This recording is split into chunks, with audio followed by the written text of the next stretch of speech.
Welcome to the Manifestation Lab. This is your host, Kelly Howe.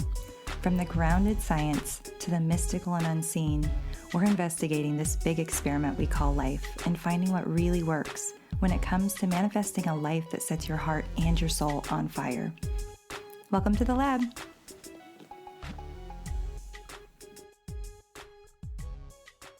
Okay, welcome back to the Manifestation Lab. I have Lynn Rossy with me today. I'm so delighted to be sitting here with Lynn. We have so many things in common. And Lynn, by the way, I've had people for years be like, do you know Lynn? Do you know Lynn? I think we just, our vibes must be similar because for years and years, people have asked me if I know you. And then when I started telling people that I was going to have you on the podcast, everyone was so excited. So delighted to be here with you. Before we jump in, I'm going to give everybody a little bit of an idea of who you are and what we're going to get into. So I have Dr. Lynn Rossy. She is a health psychologist and an expert in mindfulness-based interventions for the workplace, stress, and eating. Her mindful eating books are the Mindfulness-Based Eating Solution and Savor Every Bite. I was able to read both of those. They are delightful. So grateful that you have that work out there. Lynn also teaches, I'm going to mess this up, Kripalu Yoga. No, I got it, yay! Right. So she teaches Kripalu Yoga locally here in Columbia, Missouri, and energy medicine yoga online to people everywhere. She leads yearly yoga and energy medicine retreats in exotic places. Those retreats look incredible. I know it. She's currently working on Eden Energy Medicine Practitioner Certificate and sees people individually for energy medicine here in Columbia, Missouri. So welcome, Lynn. It's so great to have you on the show. Oh, it's my pleasure. It's a lot of fun to be here. Yes, these are so fun, and really looking forward to see where this conversation takes us. So let's just start with, let's go way back, okay? So you're doing all this really amazing work in the world. You've written a couple of books. You've been teaching this energy medicine and yoga for a long time. But what did life look like before all of this? And what was it that life threw at you that kind of threw you into the energy healing world? Oh, we have to go way back. It's a big question. I know. Let's just jump right in, right? Well, I grew up here in Columbia, but when I was 21, I left and went to California, which was really something I needed to do. I needed to get out of Columbia and have a change of scenery, and that went really well for quite a while, and then it didn't. I moved from San Francisco down to LA and met somebody that wasn't that good of a person, and it was pretty disastrous. I met him, married him, and left him within a year because he was a pathological liar. Oh, gosh. And so it was pretty devastating to me. I got involved in drugs pretty quickly after that. LA's a great place to get involved in drugs. And I was really running away from life. I was running as fast as I could in any direction but my life. And I did that for a few years, bottomed out on that, and ended up in the hospital with a 30-day treatment program that saved my life. But I knew the weekend before I got treatment that I was either going to die or I was going to get help. It was really clear to me. My body was breaking down. I had to get crutches out of the closet to walk because my body was so exhausted from running so fast. I did everything that would make me go faster, if you can imagine. Yeah. So I did get into recovery. I got into the 12-step program, which was great. My real first spiritual path was the 12-step program. Shortly after that, I met Marianne Williamson. She was in LA, hadn't made it big yet. She hadn't written her book, Return to Love. I know, I love her. And so I got very involved in the Course in Miracles. And shortly thereafter, my mom gave me a call. And we weren't very close at the time because we had not been very happy with one another when I left for California 14 years previously. And so our relationship wasn't very close. And so she called me 2 days in a row, which I thought was strange. I thought, oh, gosh, somebody died, you know. And she said, I had this message from God that I need to call and ask you to see if you want to come back to Columbia. And I thought, well, okay. And I knew immediately. I knew immediately I was coming back. I didn't tell her that, but I did. I just was like, I felt it, you know. And I had a dear friend at the time who, when I told him about coming back to Columbia, he said, oh, if you go back, you've got to go to school. He was just so clear. I mean, he was like an angel. My mom was an angel at the time. He was an angel to me. And he just put a thought in my head, planted a seed that I hadn't had there. And I thank him to this I have day. goosebumps. I know. Todd was, my little angel. And I said, oh, yeah, sure, And I had been working at the time with Marianne Williamson's project called Project Angel Food and working with men with HIV/AIDS. And I was really moved to work in that area.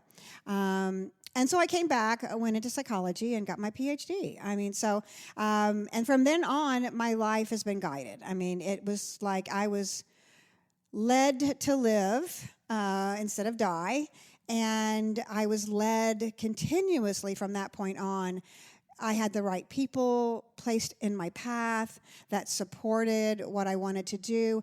I would set an intention, and then things would miraculously just appear. I was at a little Quaker church in the middle of an Iowa cornfield, listening to a man talk about the Course in Miracles. And I thought, I need to deepen my meditation practice. I just had this real clear sense. I can still see the corn outside. But I had this, and I thought, I need to deepen my meditation practice. I had one through the Course in Miracles, but I knew there was a little more. There was something in this idea of stillness that resonated with me. So I came back. I was in graduate school at the time. And next thing I did was run into a woman named Jenny Morgan, who became my Buddhist meditation teacher. And then about a month after that, I became aware of John Kabat-Zinn and the really new research that was coming out on the mindfulness-based stress reduction program.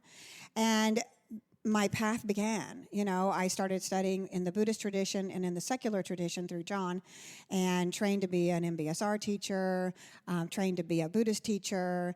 And so much of my career at the university was around mindfulness, and I developed the Mindfulness Practice Center there and taught these programs for many years. And I had Susan Even, who was the director of the Student Health Center, who kept sending me on training programs and supporting me. And so I just had people put in my life that supported what I did, and it was successful. And as long, it kept being successful, so more people kept supporting me. And then I went over to the wellness program for faculty and staff, also supported by another dear friend, to teach mindfulness to faculty and staff. And that at was the also at the university. university. Yep. Yeah. And, after 10 years, I was invited to do the keynote at the Mindfulness Conference in Worcester, Massachusetts. And people were just astounded at what we had accomplished here. And I'm like, I don't know how it happened. I really just put one foot in front of the other and asked, can you help? And it happens. You have to ask, and I've had a lot of people come up to me from time to time, and they're like, why aren't things happening in my life? And I'm like, well, are you asking for what you want? Right? Because I know you talk about manifestation, and you asked me that question in a questionnaire, and that just came to me, because that's what I did do. I would show up. You have to show up. You have to do the work, and you have to ask for what you want. And it's amazing what the universe will give you if you ask for it. It is amazing. It is amazing. And just to go back a couple of steps, when you have those moments with people and they're divine messengers, yes, there is a vibration to that. Yes. It's like, I was supposed to hear that. And I know that you've probably also been in the position like I have, where messages flow through me. And later I'm like, I cannot believe I said that. Right. So directly or so succinctly. It just doesn't feel quite. I don't know how I wrote 2 books. Yeah, exactly. Right. I'm still waiting. I'm writing a book, but my God, I have not found the flow with it yet. So yeah. I was told recently that whatever's going to happen for me in the next 18 months is really going to tie it together and make it easier so it flows. So. Oh, well, good. Yeah. So I'm setting that intention that is going to be the case. But yeah, it is amazing when you start to tune in and tap in, how those people just show up. So going back to that week before you ended up in the hospital, at that time, did you have any sort of spiritual beliefs? Did you have any sort of anything like that? No? Not really. I was brought up in the Methodist church, but I had kind of rejected everything that stood for anything that my parents stood for at the time, And I was... just not really exploring anything of a spiritual nature at all. So it was almost like I died and was reborn. That's what it sounds like. Really, really is. I mean, when I look at that person who I was, before and then after, I died. I was literally, I mean, I was seeing angels, and I don't know if it was the drugs or not, but I really did feel like something was pulling me out of the quicksand. I basically looked in the mirror and saw my face, and I said, I don't know who you are. I don't know who you are. I can remember this so clearly. I don't know who you are. I don't see me. And that was it, that was it. And the minute I was in the Beverly Hills recovery program, and I was supposed to show up at 8 o'clock in the morning, and I couldn't get there until 5. I just couldn't get it together, I finally made it, and I slept for 2 days straight, and then woke up, and I was healed. I had no desire to use. I had no desire for anything. It was just, I was one of the lucky ones, really. I was one of those ones that didn't have any problem with it at all. And I got to tell you, LA's a pretty fun place to get sober in. Well, that's good. Yeah, because, it's fun. It's a fun place to party, a fun place to get sober. It is, because there's all kinds of celebrities that are, in 12-step, and they go to the meetings and tell all these funny stories. So it's entertaining. And I did say at the time, I said, if I'm going to do this, it's got to be fun. This has to be fun. I'm not on board, And I think I'm kind of like that in a lot of my life. If it's not fun, I don't want to do it. There has to be an aspect to it that's joyful. So joy is like, it's my mission. I love that. I know. So joy is my, I don't know, I think it's my superpower. Yeah.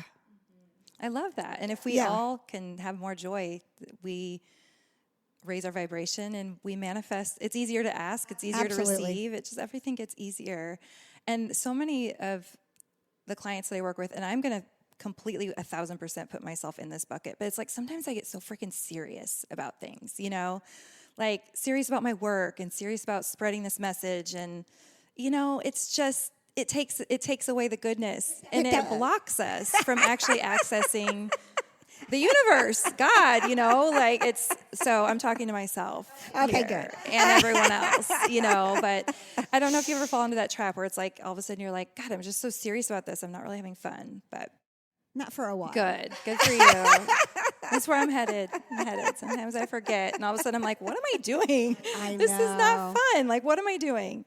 Oh, my goodness. So thinking back to, really younger years, you seem like a very old soul. You have that vibe 100%. And so many people, when I talk to them when they were children, they had a spiritual connection, but the church didn't really resonate. Was that part of your upbringing? I didn't mind the church. When I was younger, much younger, I enjoyed a lot of activities at the church and that kind of thing. But that's not where I think I connected to my spiritual side. I think it was out in nature. And I do remember having an abiding sense of fearlessness. I'm so envious of that. Because I came into this world afraid of everything, which is why I tap, Lynn. It's why I tap all the time, because I'm a scaredy cat. I really don't remember I was not fearful. I remember being just really fearless, and I just didn't feel like there was any reason to be afraid. And so to me, looking back, I feel like that was my spiritual connection in play, right? And I learned to be fearful when I moved to San Francisco and LA. I had to, because there were people that would prey on young women, and they did. And I was naive. I was from the Midwest, I'm like, I trust everybody, I'm a really trustful person. Well, and people in the Midwest are different. Yeah. They really are. Every time I'm in a different state, and friends that I grew up with that moved to the West Coast or the East Coast, they're like, the Midwest people are just different. They are. They're friendly. I haven't been to LA that many times, but since I'm thinking about it, my first experience there, now I was younger, and I had a friend who was taking us to all these bars that were kind of posh and really not my vibe anyway, not my thing. But I remember being sat down to get a drink and just started trying to strike up a conversation with a bartender. He would not talk to me. I wasn't somebody, in air quotes, so right. I was nobody. Yeah. And that was my experience the whole time in LA. And I was like, I hate this place. I'm sorry, but I just was like, who are these people? I'm just used to like talking to everybody. It's who you know, what you know. It's how you look. It's the image that you put out there. Right? It's Hollywood. And I was 22, and I looked Yeah. damn good. I'm but sure I you look wasn't. damn good now, thank girl. you, honey. Thank you. But like I wasn't somebody. Yeah. I wasn't, a name. I would never go back and live in LA. I Yeah. mean, I just wouldn't. I loved San Francisco at the time. It was a great thing. The move down to LA was to marry this guy that turned out to be a liar, and all that. And to be fair, I know that. I mean, I have friends that live in LA now, and they're not into that scene at all. They're, There's also a great scene in Right. LA. I got sober there. I found my spiritual path there. So you can find it. You just have to be careful about where you go and what you do. discerning. Yeah, very discerning. Very, very discerning. Yes. Okay, so you go through all these trainings. Yeah. And you have all this wisdom. What are you working on right now? Okay, so I left the university in 2017, and I was still doing the mindful eating program that I developed and researched until about a year and a half ago. A year and a half ago, I got a very clear message that I wasn't going to do this anymore, that this was the last class I was to teach. I was also the president of the Center for Mindful Eating for a long time, and I just got kind of burned out with it. I really did. It was great. I loved doing it. I loved the people that I worked with, but I was done. That's another thing about me. It's like I'm very decisive.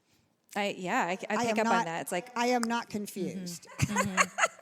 I mean, it was over. It was a good run. I put it to bed, and I didn't look back. So I had started in 2020 when the pandemic hit. I was trying to go back to Kripalu to do my 500-hour, continue work on a 500-hour training program, but the pandemic shut that down.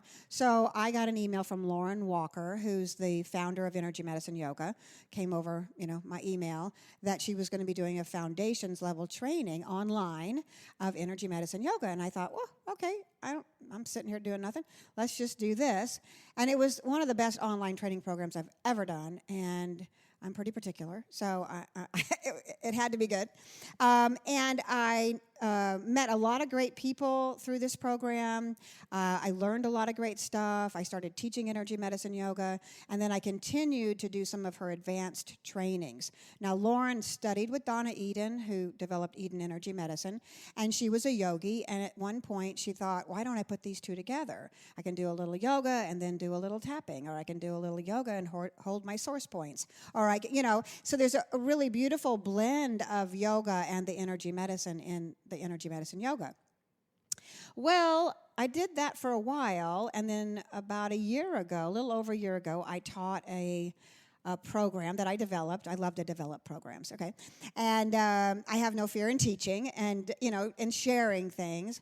So I had developed a program on changing your habits that I did in a January. It's January. We're setting New Year's intentions, and I thought the energy medicine would be good for that. So what I learned in the process of doing that was there was a lot about energy medicine I didn't know, and I didn't think I was going to get it the way I wanted it through the programs that I was doing anymore. And so what I wanted to do was go ahead and go straight to Eden Energy Medicine and their foundations programs and learn from them. So I ended up finding this great place or training program in Asheville, because the year one training is all over the country. I could have gone to Kansas City or St. Louis, but I had been given the name of somebody to see online with an issue I was having with my body. And I had seen this woman. She lives in Bend, Oregon, and she sees you online, and she really helped me heal pelvic floor disorders, sacrum issues online over Zoom. Amazing. In 3 sessions. So 3 sessions. Yeah. So I was pretty happy about her. Yeah. And then when I was looking around, I saw that she was teaching with another woman, Sarah Allen, who I had learned from in some of my advanced trainings. And she's head faculty at Eden Energy Medicine, and both of them have taught together. They're best friends for the last 30, 35 years. So, and I also happen to have a dear friend who lives in Nashville, who I've met through the Energy Medicine Yoga that I could stay with. So I headed to Asheville in June. Oh my gosh, perfect. Yeah. So maybe tell us a little bit more about energy medicine, because Yeah. I know a little bit. I know a decent amount, but I want to talk like for Sure. somebody who has no idea what that is. Yeah. So it starts with Donna Eden, right? Donna Eden, oh gosh, was a person that was able to see energy from a child since she was a child, and her family is inclined to be able to see energy. So she would see light, or she would see colors, or she would see different things inside the body and outside the body of many people that she would run into. She thought it was normal. Nobody told her it wasn't. So when she was in her 20s and she was diagnosed with MS and with some kind of heart disease, and told she should get her affairs in order because she wasn't going to live like for on another death's door. another 6 months, and she had 2 kids, and she's like, I don't think I want to go yet, And so she started working with her own energy. She could see energy. She could see where she thought it was stuck or stagnant or not moving the way it should. And so she just started playing around with it and working with it. And she turned 80 like a few weeks ago. Yeah, and she's so, at least the last time And I saw her, she's she was vibrant. so vibrant. Like Yeah. the energy just pours out of that woman. It pours out of her. Yeah. It does. So what she came to learn after she did this, and after she began to meet other people doing other types of energy modalities, was that what she was seeing actually maps on the traditional Chinese medicine meridians in the body and the chakra system in the body and all of the energy systems from all these different traditions. They're thousands of years old. That and are she can thousands see of years them old, and she can see validate them it. It's and like, validate. Well, and then she had a way of teaching it then. Right? It was like, how do I teach this? But if there's things already in place that have been known for thousands of years, you can just map onto those. She, Touch for Health, I think, was the organization that she got involved with and began to learn more about what she was doing. So she was able to take these techniques and then teach them to others. And then she wrote a book called Energy Medicine, and the rest is history. She's got hundreds and hundreds of practitioners across the world, and many other people that take advantage of her. She has a lot of free techniques. Stuff out there too. Yeah, she has a lot of free stuff out there. Absolutely. Yeah. So that's how it all came to being. Many years ago. I love her work. I found it in 2013, and I got. The universe gave me this instructor in Chicago for my very first EFT course, and really my introduction to healing at all, because I went through nursing school. I didn't really learn a lot about healing. I learned a lot about how do we make you feel better? How do we support? What medication do we give for which thing? But we didn't really learn that much about healing. No. And I didn't recognize that until I was working as a nurse. But in 2013, I went to a training in Chicago with Valerie Liss, and she was exactly what I needed, because she was all kinds of woo-woo. I didn't even know I was into that stuff yet, but she was talking about energy medicine, and she was talking about manifestation practices and things that I was, it like spoke to me deeply, and I didn't even know why, but I felt like my soul light up when she was talking about these things. So I'm like making notes furiously, and then went home and started ordering all the books she said to order. And so that was my introduction. But I really got to use energy medicine a lot with my dad while he was on his cancer journey, for palliative care, for just comfort, for pain. He was, he had liver cancer, and he was just hard on his body. I grew up with him struggling with a lot of addictions, and that was a lifelong struggle for him. Even though he had spans of time where he was clean, he just, he would relapse, but he was hard on his body, Lynn. He was really hard on it. So when he was sick, he just, he wanted to feel better. And so he would take all of his Xanax, right? Or he would take all of his, it wasn't Xanax, it was, another anti-anxiety medicine. I can't think of what it is right now. It'll come to me when I'm not thinking about it so hard, but he would take all of it, and it would make him feel better. He never seemed out of it. He would feel better, but he would run out of it before the end of the month, and then they wouldn't write a script for him because they didn't want him to be dependent on drugs. But I'm like, he has terminal cancer. At what point? That was a whole thing where I was like, we would give our dog more medicine. We would write another prescription for our dying dog. It just doesn't make sense to me in a lot of ways, but I also understand, right? They're trying to not create people dependent on medications. Anyway, he would run out of his medications, and he would have severe anxiety, and his body would really, he would struggle. He'd get nauseous, and I would go over and I would use the energy medicine things to balance his chakras, and even like do things like balance his meridians and sedate some meridians and flush them and all of that. So I got to see it, and he always, and you know, as a man who struggled with addiction his whole life, his response was, I can't imagine how useful this would be in a rehab setting when somebody's detoxing and like rebalancing the body, because we would get him feeling better so fast. It was amazing. It was amazing to witness, and he was totally open to me experimenting and trying anything. So that was that's awesome. That was pretty cool. But it is phenomenal work. So I guess, you know, you're working with clients doing this now? So yes, I am some. As we learn new techniques, we come back home and we're asked to practice them. So it started out with me just asking people to come over, and friends, like, can you come over so I can practice on you? I'm always here for experimentation, by the way. Okay, good. I give myself over to you, whatever you want to try. And then as the year has progressed, I've run into people that really need help. And so right now what I'm doing is I give my first session for free. If you want to come to see me, I'll give you a free session. And then if you felt like it was helpful and you want to come back and do more, then I charge like a student rate to people. So I haven't seen a lot of people. I'm busy with a lot of things. It sounds like it, yes.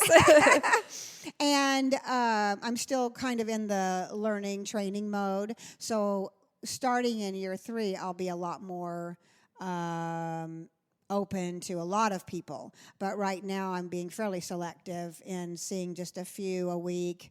But I've seen, I've been following some people over time that have some, pretty severe or prevalent chronic issues, and it's just really fun to see how much benefit they get from. It's powerful. It is powerful. It is so incredibly powerful. Excuse me.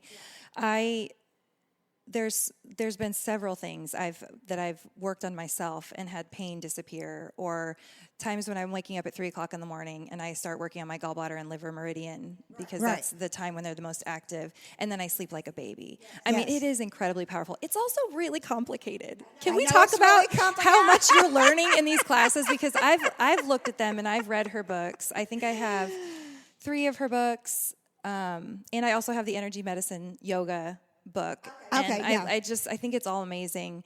And I've looked at her courses before and I'm like, holy moly, there is so much. So you guys, this is like going to med school, but it's energy medicine. It's so complex. I know. I have a demo test next week, and I have to know all the meridians and the muscles to test them with. I've got all the source points, all the alarm points, all the neurolymphatics, all the neurovasculars, the sedating and strengthening points. I know. I mean, do you guys hear that? There's so much, and that's just the tip of the iceberg. Oh no, that's just the tip of the iceberg. Yeah, Could you talk about the muscle testing that goes along with that? Yeah, so this is one of the really neat things about energy medicine, is that I don't have a, like a formula. Like, oh, okay, so this person comes in and I'm just going to follow this little, formula for how to treat you, right? Which happens a lot in medical care, right? No, what happens is that you come in and I find out what muscle or what muscle I can use to help you communicate to your body, right? So oftentimes I'll use the gallbladder test or the spleen test. And so if I use the gallbladder test, you just have your arm out. And what you do is to see if you've got a testable muscle, right? And so you just put a little pressure on a person's arm and they're strong. And then you pinch. You do a spindle cell pinch to the muscle that's associated with that meridian. And basically all you're doing is turning the muscle off. And when you turn the muscle off, that muscle should go weak. And then you strengthen it again and you're strong. So you get a testable muscle. So I know that in general this is strong. And so if I go to other places in your body and that muscle becomes weak, that means something is going on. There's a blockage there. So you're actually talking to your body in the language it knows. Mm-hmm. It doesn't know English or any other language, right?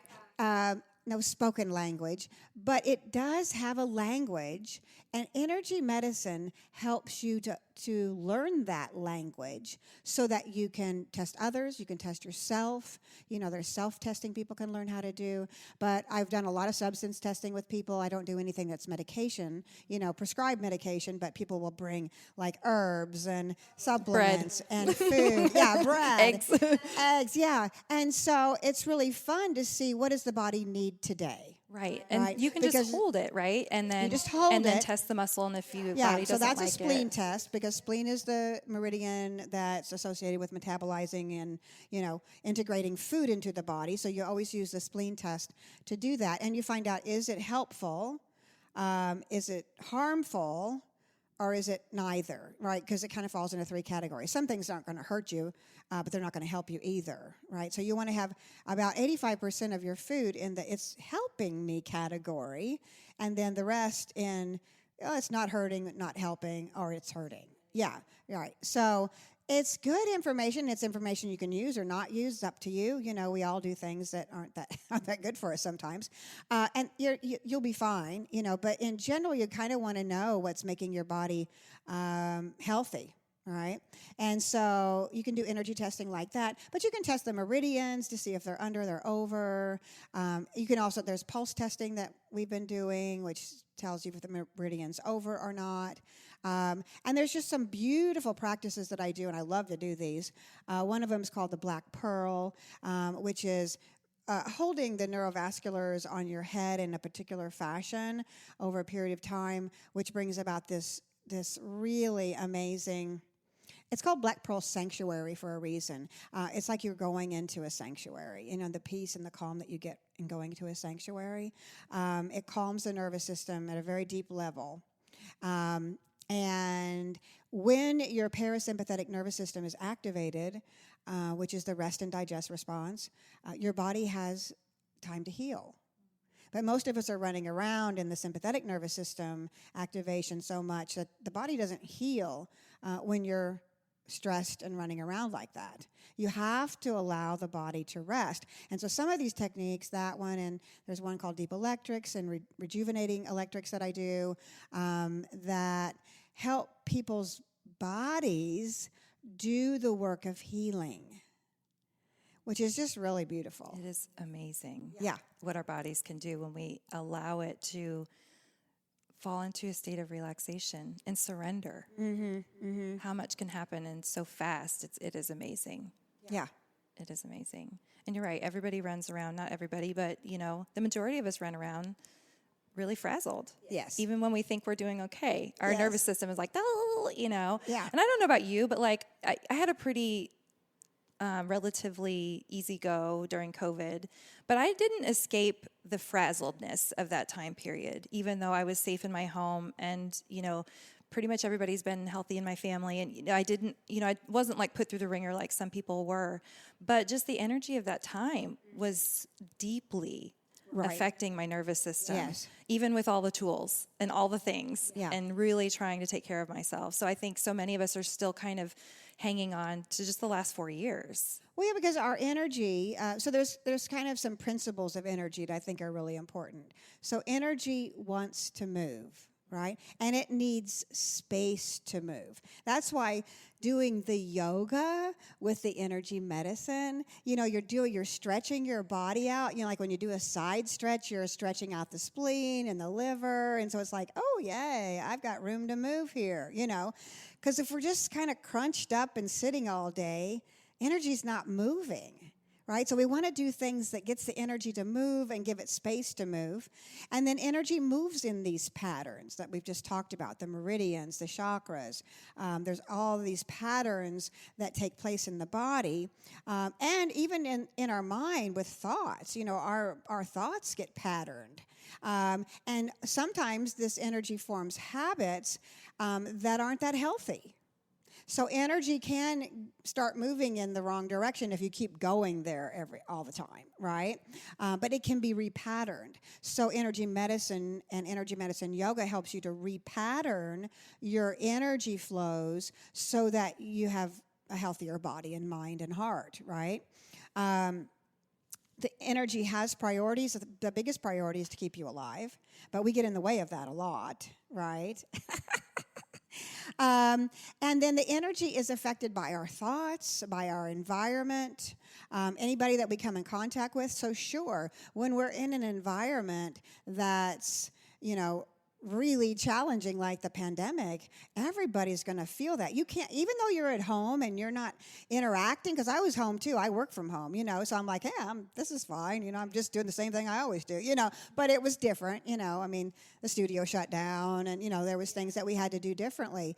But overall, I wasn't as impacted as many people were, but you can't help but be impacted. You can't hide. You can't hide. You can run, but that's one thing I did learn is you can run, but you can't hide. Right. So you learned that. You did. Yes. I've learned it in my own ways as well. Still learning. Right? Different layers of learning. I know. Peel the onion. Peel the onion. Yes. I really felt like a lot of it was global consciousness stuff. Yes. And just being aware. Like, I was so aware of how the energy of the world felt, Yeah. And it was just, you can't run from that. All you can do is do what you can to rebalance. Absolutely. And stay present and go inside. But inside I was like, why are you all frazzled? So I had to go deeper. Go deeper. Go deeper. Yes. Amazing. I love this. I want to get back to the Kripalu Yoga. What is specific about that type of yoga? Well, so Kripalu Yoga Center is in Lenox, Massachusetts, and it's the largest yoga center in the country, I think. And it was started out as an ashram, and there was a student of Swami Kripalu who started it, and then he brought Swami Kripalu over from India. So it's named after a Swami that came over from India. Swami Kripalu was an amazing individual, and he was somebody who meditated like 7 hours a day or something. Oh, no, actually, he was in silence for I don't know how many years, at least 7, if not 15 years. Yeah, the man was, and so he would just write on a chalkboard, don't worry, be happy, or something. But his student, who later fell from grace, but that's a whole other story, as many people do in the spiritual world. But when it was an ashram, it was a very tight community, and then they bought eventually this big old monastery in Massachusetts where they started this yoga center. And what happened was the Kripalu kind of technology, if you will, is that when you become very, very tuned to your own nature and to your own body, that the body itself will begin to do the yoga. You're not doing the yoga, the body does the yoga for you. And so I spent a month at Kripalu to do my 200-hour back in, I remember it was in 2012. And at the end of 30 days of doing yoga consistently all day, every day, it was pretty intense in an environment that has got so much energy. They took us into this big room, huge yoga room, and they started leading us into a yoga practice, and then they just let us go. And they had spotters all around the room. And seriously, my body took over and started doing the poses for me. And at one point, and people in my classes, my Kripalu class, always laugh because they know I have this special relationship to the boat pose. At one point, it took my body into boat pose, and it wouldn't let me go. I hate boat pose. I hate it. I love boat pose. I hate it because it's hard for me. Yeah. I need to strengthen my relationship with boat pose. Yes, you do. But I was just there, legs up, my arms, gosh. and I'm like, wow, this is really interesting. And I stayed there for quite a while, and then it released, and it all calmed down. And I can't say that that's happened to me since then, but I did get to experience that. And we try to lead from a very meditative place, and we try to lead from the body instead of your mind, because your mind is always telling you to do too much, go too far, compete with somebody next to you, compete with yourself 20 years ago or whatever. And it's about getting out of your mind and getting into the sensations of the body and the breath and letting that guide you. It's a mindful yoga. It's a meditative yoga. I mean, we do the same postures as every other yoga class does. And there is a bit of a flow, but it's not a vinyasa flow. It's just putting postures together in a sequence that makes sense.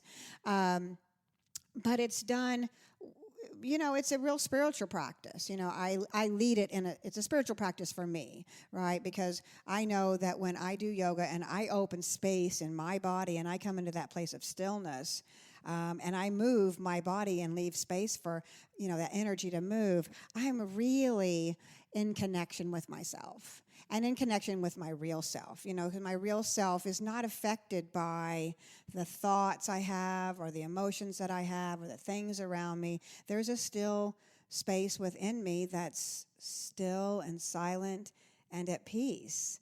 It's the self with a capital S. It's not the self with a little s. Yeah. Yeah. Oh, it's beautiful. It's beautiful. This has been so fun. So fun. I knew it would be. I used to have a pretty consistent yoga practice. Around the time my dad passed away, that was my go-to for my grief. And where, you talk about the energy wanting to move, it was like I got to this place. I was good about letting myself cry, but I could just tell that it was like stuck. Like I was just heavy, and I could tell it was grief. And it was a really humbling experience for me. I think because I knew that I was going to go through grief, but I went into that process like I have so many tools and I'm going to be able to take care of myself and I know what to do and I have the time to do it and I'm going to do it, But there's a certain amount of it you can't rush and you can't coax yourself into. However, yoga for me was my medicine. And as soon as I would get on the mat, and I would lean over, it was like that energy would start to flow. And so when I have people come to me, or if I'm just in conversation and they're working through grief, and that's the thing that I always recommend is getting into a yoga practice. I did end up having to stop because I was just dealing with some hip and back issues and was getting more and more unbalanced because I was so imbalanced. But I'm hoping to get back to that because it is getting to that still point inside. And I think I have had yoga classes where I feel like I'm not really there, but my body's following along and I'm somewhere else. And that is the best feeling. It is the best. It is the best. And it's like, I was a dancer growing up too. So dance was like that too, where times where you were just like, I'm not thinking, but my body knows what to do. Yes. And that was always the time when we felt like those movements were coming through every cell in your body. And so many people are not embodied at all. Okay, I've been teaching embodiment my entire career and breath. I always joke about getting a Ph.D. so I could teach people how to breathe. Right. Seriously, because nobody breathes. I just gave a presentation yesterday, and I'm like, I don't hear anybody breathing. Take a breath. Just hold it all inside. I think that I believe that is part of how we contain, because going along with that and not being embodied, it's like part of how we contain our emotions because we haven't learned how to let that flow in a healthy way. Well, but people so we hold our breath so it stays. But people don't even know. So I always teach the triangle of awareness, which is how does your body feel? How is your mind? What are you thinking? And how are your emotions, or how is your heart? And when you ask people that, they're like, what? What? I don't know. Mm-hmm. I know. I do feel like it's getting better. People are starting to wake up and be like, maybe I do need to deal with these emotions and know what's going on in my body. And it's a foreign concept to some. It is We're so not foreign. taught. Yeah. We're not taught this. It's not their fault. It's nobody's fault. It's like we should be teaching children from kindergarten on up, and they are in some places, but it should be, across the board. Kids get it. Kids are so amazing when you teach them these skills. They get it. They're still so tuned in. Oh, they shift so quickly, don't they? they? Really do. I love it when I do tapping with kids. Yeah. I mean, it is just, they'll be a 10, just so upset. And then 5 seconds later, they're like, wow, that feels better. And I'm like, isn't that amazing? Oh, it's so fun to see them shift. They don't have the lifetime of crap they're toting around. So I think that we're both teaching the same thing. Yes. And I love everything that you're doing. I am so obsessed with the energy medicine stuff. I've wanted to take those courses for years, and kids were little, and Sure. and it's a big commitment. It's a huge commitment. It's a huge commitment. Yes, it's a huge commitment. Yeah, but it I'm really so is. excited to have you here locally doing that and teaching it. So let's end with that. I know you have a class coming up. Maybe tell us about that. Oh, yeah. So if you want to come see me in person, I'm going to be doing an introduction to energy medicine and energy medicine yoga over at Osteo Strong on Monday, April the 15th from 5:30 to 7. And you probably want to call over there. I would not have the number on me. Here we go. You can email Trudy, TRUDYGCM 115 at gmail.com. 115. I love it. And tell her that you want to come. And I'll be talking about some of the things that we've talked about today, but also we'll be practicing together, and you can ask your questions, because right now we don't have anybody that can call in and say, hey, and so I know people have a lot of questions a lot of times. So come to that. It's an hour and a half, and we can just play around with energy medicine. I'd love to have you there. It sounds fabulous. Yeah. It sounds amazing. And then talk about, I know that you do Zoom sessions and you teach yoga classes, so how can people find you that way? So I have an online energy medicine yoga class at 5:30 on Wednesdays. Or if you can't come, sign up and I'll send you the recording, because I do record it and send it to people later, because I got people all over the country taking that. And then in person, I teach at Yoga Soul, which is over in the North Village Arts District, at 4:30 on Fridays. And so those are two things. My website is real easy. It's just lynnrossy.com. It's Rossy with a Y. And then I have retreats that I teach in. Right now I'm just doing Costa Rica, but I've got a couple of more spots for my women's retreat this fall in September, last week of September, on the Caribbean side of Costa Rica, which is in the jungle by the beach. And it's amazing. I went last year. I'm going to go again this year.